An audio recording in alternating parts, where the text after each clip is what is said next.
Assalamualaikum warahmatullahi wabarakatuh. Selamat pagi adik-adikku semua. Semoga kalian masih tetap sehat dan masih tetap menjaga protokol kesehatan.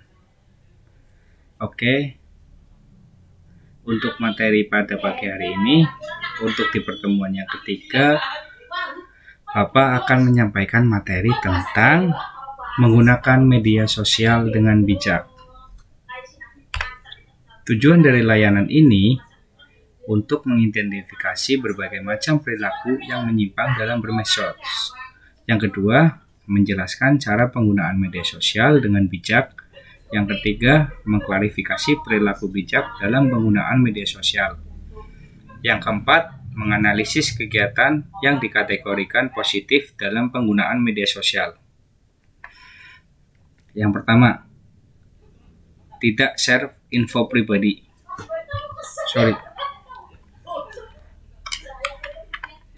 Assalamualaikum warahmatullahi wabarakatuh. Selamat pagi anak-anak. Semoga kalian tetap sehat dan tetap mematuhi protokol kesehatan yang sudah ditetapkan oleh pemerintah.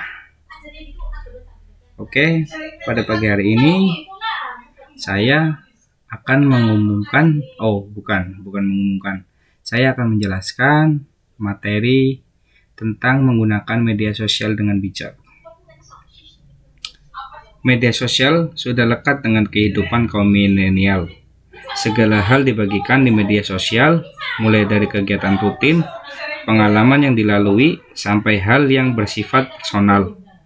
Kebanyakan orang-orang ingin terlihat eksis dan bahagia di media sosial. Oleh karena itu, kebanyakan postingan yang akan kita lihat merupakan postingan bersifat happy dari kehidupan orang lain. Mereka biasanya jarang mengunggah sesuatu yang bersifat sedih. Tapi tak jarang juga sosial media menjadi ajang curhat si pemiliknya, sehingga seluruh dunia, bahkan orang yang tidak dikenal akan tahu perasaan atau masalah yang tengah dilaluinya saat itu. Padahal dalam menggunakan media sosial, kita harus bijak dan bisa memilah apa yang boleh dan apa yang tidak boleh dibagikan kepada orang lain, agar aman dan nyaman bersosial media. Ayo lakukan 7 tips menggunakan media sosial dengan bijak. Berikut ini. Tujuan dari layanan ini untuk mengidentifikasi berbagai macam perilaku yang menyimpang dalam bermedsos. Yang kedua, menjelaskan cara penggunaan media sosial dengan bijak. Yang ketiga, mengklarifikasi perilaku bijak dalam penggunaan sosial media. Yang keempat, menganalisis kegiatan yang dikategorikan positif dalam penggunaan media sosial. Masuk ke materi. Yang pertama, tidak share info pribadi. Ingat ya, tidak share info pribadi. Berhati-hatilah dalam membagikan info pribadi. Sebaiknya kamu menahan diri untuk share informasi tersebut seperti alamat rumah, nomor ponsel, kegiatan rutin kamu, dan lain sebagainya yang sangat pribadi. Jangan sampai informasi penting tersebut disalahgunakan oleh pihak yang tidak bertanggung jawab melalui media sosial. Nah, jadi kalian semua itu tidak boleh sembarangan menge-share info-info pribadi kalian yang menyangkut tadi seperti alamat rumah, nomor HP kalian, kegiatan rutin kalian yang kalian lakukan setiap hari. Itu lebih baik tidak di-share karena takutnya barangkali nanti ketika ketemu orang yang tidak dikenal dan menyalahgunakan semua info pribadi kalian, ya, kalian bagaimana? Kalian tidak tahu apa-apa, ternyata info kalian, nama, foto, dan lain-lain diambil dan digunakan untuk keperluan pribadi dia, ya. Jadi membuat kalian itu merasa dirugikan gitu loh. Yang kedua, jaga inner circle Apa sih inner circle? Inner circle itu adalah di dalam lingkaran. Maksudnya ya, itu follower kalian. Diperiksa lagi siapa follower atau teman kamu di media sosial. Sebaiknya jangan menerima permintaan pertemanan dari orang yang tidak begitu kamu kenal. Lebih baik jaga inner circle-mu dengan teman-teman dan kerabat yang kamu kenal dengan baik. Ya, ingat, kalian harus dilihat siapa follower kalian, teman-teman kalian di media sosial, ada tidak yang tidak begitu kalian kenal atau bahkan tidak kalian kenal sama sekali. Itu hati-hati, kalian harus lebih menjaga. Kalau bisa berteman dengan yang kalian kenal saja. Yang ketiga, jaga etika. Dalam bersosialisasi tentunya kita harus selalu memperhatikan etika, termasuk bersosialisasi melalui media sosial. Citra diri akan dikaitkan dengan apa yang kamu bagikan dan apa yang kamu tulis. Jadi tetap jaga etikamu sebaik mungkin ya. Yang keempat, no sara, no hoax. Pastikan konten yang kamu bagikan di media sosial tidak mengandung unsur sara dan hoax. Sara yaitu pandangan atau tindakan yang dilakukan berdasarkan sentimen atau identitas spesifik yang meliputi suku, agama, ras, dan antar golongan. Nah, maksudnya itu sara itu seperti menjelek-jelekan orang, tetapi membawa suku, agama, ras, dan antar golongan. Seperti nama lainnya adalah rasis.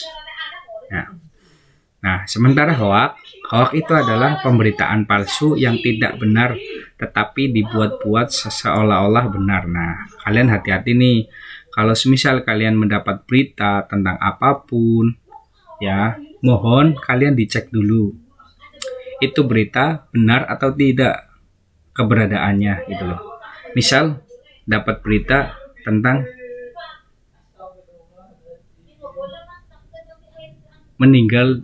meninggalnya siapa gitu loh, atas nama siapa ya, atau berita tentang kayak waktu itu alien ataupun apapun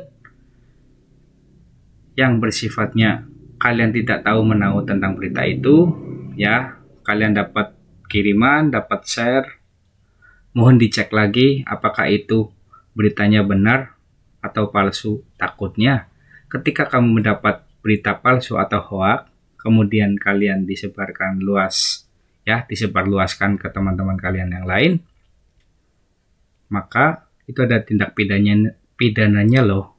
Hati-hati dalam menggunakan media sosial ataupun meng-share info-info atau berita-berita yang kalian dapatkan. Yang kelima, cantumkan sumber konten. Jangan lupa untuk selalu mencantumkan sumber atas konten yang kamu bagikan. Apabila itu merupakan hasil karya orang lain, kamu bisa dituduh plagiat atau mencuri konten orang lain jika posting gambar atau quote tanpa menyebutkan sumber aslinya. Nah, ini nih kadang kalian masih bingung, ya mungkin ada yang tidak tahu. Kalian dapat cari di IG, foto, ada quote-nya, ada kata-katanya, bagus. Nah, kalian bikin status tuh kata-kata itu. Nah, setelah dibikin status, ternyata kalian tidak menyantumkan sumbernya dari mana. Kalian dapat kata-kata itu dari siapa, itu siapa yang menyebutkan, siapa yang bikin itu di IG, kalian tidak mencantumkan. Nah, itu kalian bisa dikenakan ya tuduhan plagiat atau mencuri konten atau quotes orang lain. Nah, hati-hati loh. Yang keenam, sarana pengembangan diri.